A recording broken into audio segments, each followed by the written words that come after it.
बात बिहार के नियोजित शिक्षकों के तबादले को लेकर।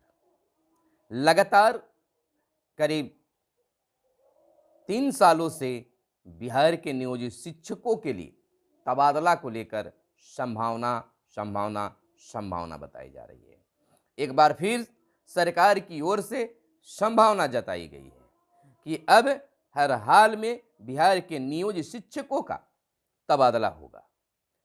किसको होगा? बिहार के नियोजित शिक्षकों के, वैसे नियोजित शिक्षक जो महिला नियोजित शिक्षक हैं, वैसे नियोजित शिक्षक जो दिव्यांग नियोजित शिक्षक हैं। और बात पुरुषों की कर ले तो पुरुषों की तबादला पारस्परिक यानी आपसी सामंजस्य की तबादला होगी। कब होगी? तो अप्रैल मई महीने में होगी। अप्रैल महीने से ऑनलाइन आवेदन लिए जाने की कार्य शुरू किए जाएंगे। वरीयता के आधार पर तबादले लिए जाएंगे। जिनका जांच निगरानी में पूर्ण हुआ है उनको लिया जाएगा। किसी प्रकार से अगर आरोप है तो उनका नहीं होगा, यानी कि बहुत सारे नियमों को पार करना है। अब फिर भी संभावना बताई जा रही है कि संभवतः अप्रैल मई महीने में बिहार के नियोजित शिक्षकों का, महिला और दिव्यांग शिक्षकों का तबादला होगा। पुरुष शिक्षकों का भी आपसी सामंजस्य तबादला होगा। नमस्कार, मैं हूं आपके साथ सुनील बॉबी और आप इस समय देख रहे हैं मगध संवाद। हमेशा लगातार आप तमाम लोगों की कमेंट आ रही थी कि आप बिहार के शिक्षकों को लेकर खबर नहीं दे पा रहे हैं। तमाम शिक्षकों के द्वारा कहा जा रहा था कि बेवजह खबर देकर लोगों को परेशान करते हैं। मैंने कोशिश की कि शिक्षकों की खबरें जब उनकी जरूरत होगी तो देंगे। फिर एक बार काफी शिक्षिकाओं का फोन मेरे पास आया, सर तबादला को लेकर पता कीजिए, कुछ कहिए, खबर बनाइए ताकि सरकार पर असर पड़े। कुछ खबरें मैंने बनाने की कोशिश की और आप तक पहुंचाने की कोशिश की, सरकार तक पहुंचाने की कोशिश की।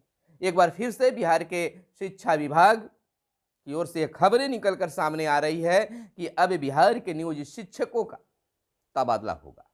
लेकिन उसमें एक और शब्द बताया गया, जोड़ा गया, संभवतः, यानी कि इसमें भी संभवतः है कि अप्रैल मई महीने में बिहार के नियोजित शिक्षकों की तबादला होगा ही। लेकिन होगा या न होगा यह कोई भी कन्फर्म नहीं है। जब तक ऑनलाइन करने का डेट नहीं निकलता है तब तक कुछ कहा नहीं जा सकता। ऐसे शिक्षा विभाग की ओर से कहना है, शिक्षा विभाग का मानना है कि अप्रैल महीने से ऑनलाइन आवेदन लिए जाएंगे। कब से लिए जाएंगे?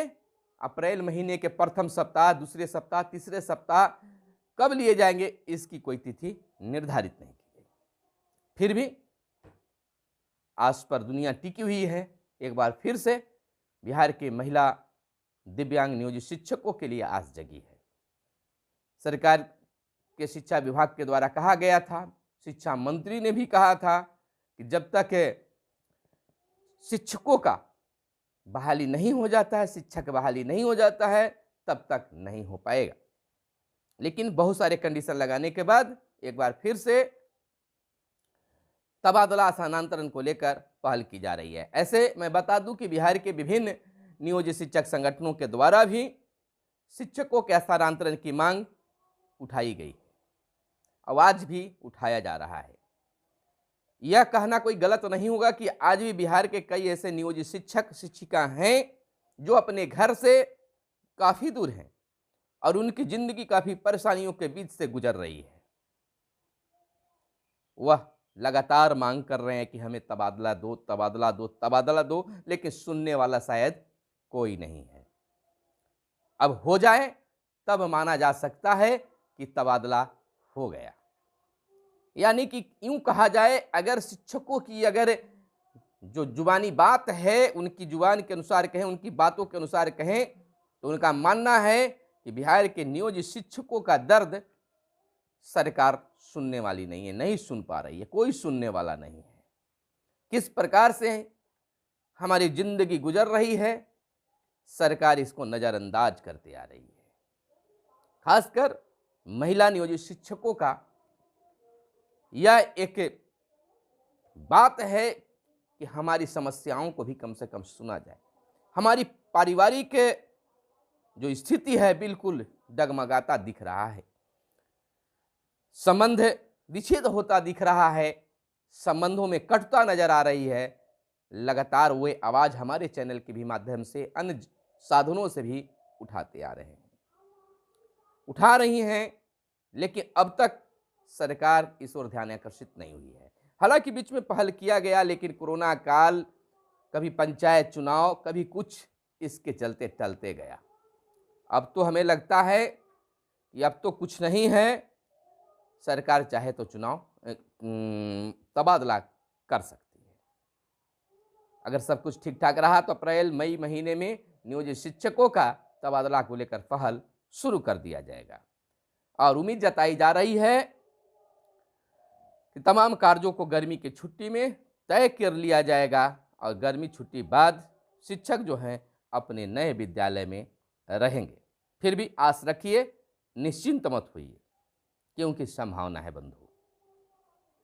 सरकार के लिए आप क्या कुछ कहना चाहते हैं, कमेंट बॉक्स में जरूर लिखिए, क्योंकि आपकी कमेंट सरकार तक पहुंचे। आपके साथ क्या परिस्थिति बन रही है, आप तबादला क्यों चाह रहे हैं, कमेंट बॉक्स में बताइए, ताकि उस कमेंट बॉक्स के आधार पर अलग से खबर बनाएं और सरकार तक पहुंचाएं। सरकार को कमेंट भेज सके कि किस प्रकार से महिला शिक्षिकाओं को, शिक्षकों को जिंदगी किस प्रकार से तकलीफों में गुजर रहा है। कई अखबारों ने भी एक दो दिनों से नियोजित शिक्षकों के तबादले को लेकर खबरें प्रकाशित कर रहे हैं, लेकिन जब तक कन्फर्म मैं नहीं हो जाता हूं, खबर को छूता नहीं हूं।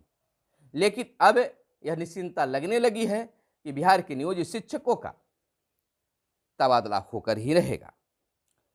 शिक्षा विभाग के पोर्टल अप्रैल मई महीने में लागू होंगे, स्थानांतरण के लिए खुल जाएंगे और शिक्षा विभाग जो है नियम बना चुकी है। कहा जा सकता है कि ऐच्छिक तबादले को लेकर सारे नियम कानून तैयार किए जा रहे हैं, हमेशा यही तैयार किए जा रहे हैं, बनाए जा रहे हैं। आखिर कब बनेगा, कौन बनाएगा, कहां से बनकर आएगा?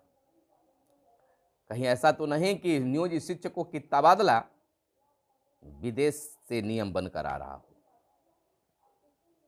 खैर, यह सरकार की मंशा है, शिक्षकों की तबादला कब होती है।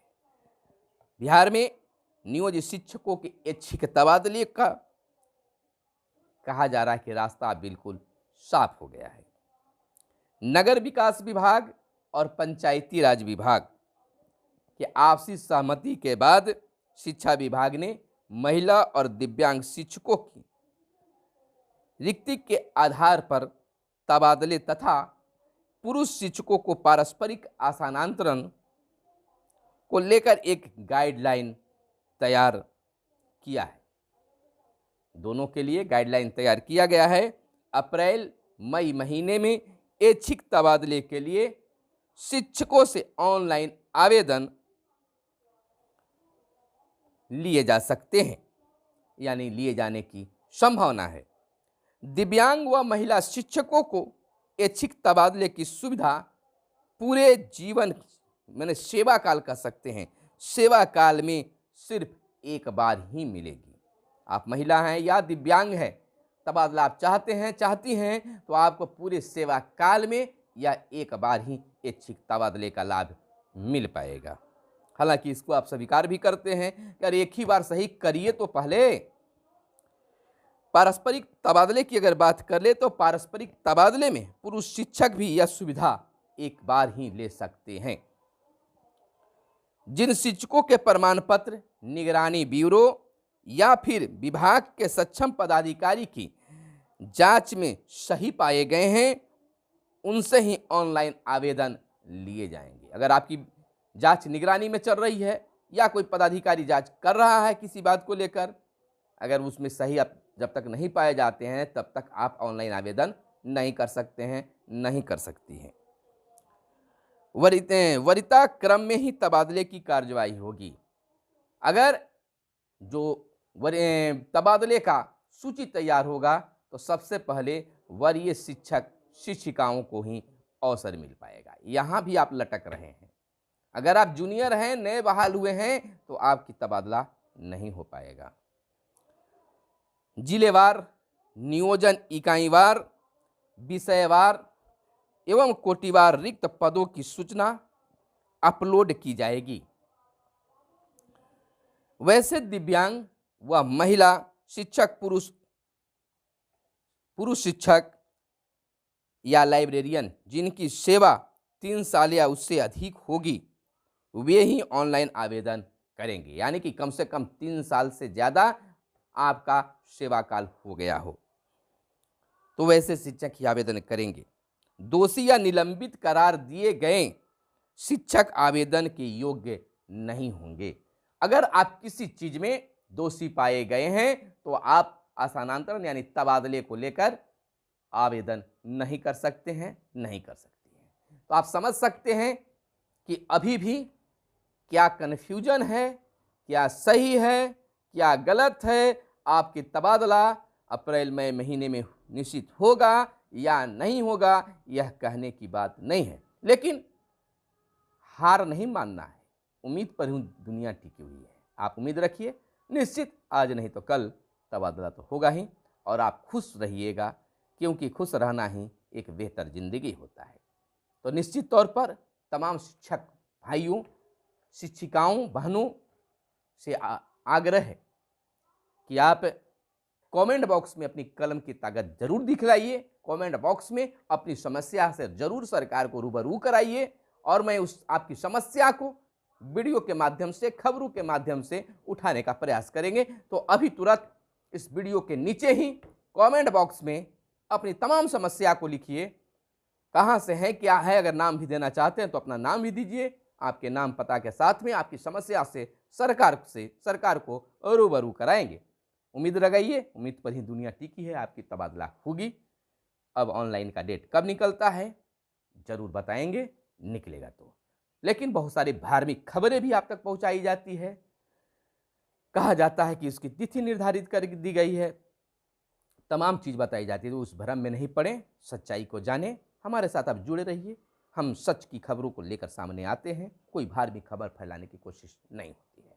तो फिर मिलते हैं अगले वीडियो में। लेकिन अब तक हमारे चैनल को आपने सब्सक्राइब नहीं किया है तो कर लीजिएगा, क्योंकि आपका सब्सक्राइब करने से ही हमें ताकत मिलता है, हमारी सदस्यता संख्या बढ़ती है।